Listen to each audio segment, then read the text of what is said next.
ஆண்டவராகிய இயேசு கிறிஸ்துவின் இனிய நாமத்தில் உங்களை சாட்சியின் சாட்சி பகுதிக்கு அன்புடன் வரவேற்கிறேன். இன்று நாம் பார்க்கவிருப்பது மேரி மெக்லின் என்ற தேவ மனுஷியை பற்றி இப்போது பார்ப்போம். சென்னையை அடுத்த சோழலிங்கபுரம் 64 புண்ணிய தீர்த்தங்களும் 25க்கும் மேற்பட்ட வழிபாட்டு தலங்களும் உள்ள இடம். ஒரு காலத்தில் வைணவ ஆலய குருமார்களை பயிற்றுவித்த சமஸ்கிருத கலாசாலை இங்கு செயல்பட்டது.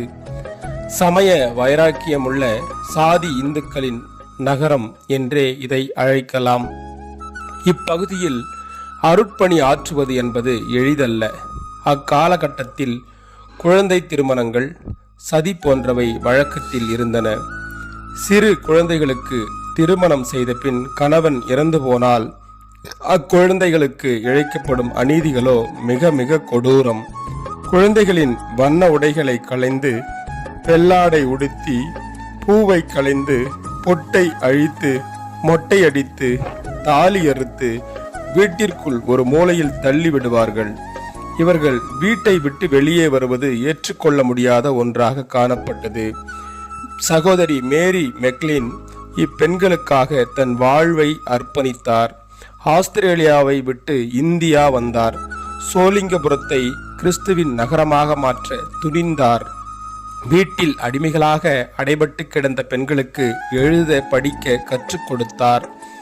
ஜனன மிஷன் பணி என்ற அமைப்பின் மூலம் பல பள்ளிக்கூடங்களை ஏற்படுத்தினார். வேத பாடங்களும் ஜபங்களும் கற்றுக் கொடுக்கப்பட்டன.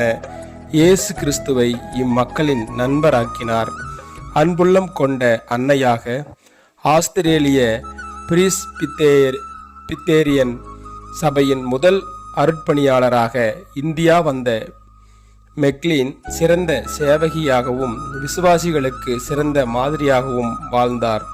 ஆம் அன்பர்களே, நாமும் கர்த்தருடைய பணியை தொடர்ந்து செய்வோம். அவருக்காக பல தியாகங்களை செய்து ஆண்டவரை அறியாத மக்களிடத்தில் கொண்டு செல்வோம். ஜெபம். எங்களை அளவில்லாமல் நேசிக்கிற அன்பு தகப்பனே, இயேசுவின் நாமத்திலே அப்பா, இந்த நாளை உமது கரத்திலே ஒப்படைக்கிறோம் ஆண்டவரே.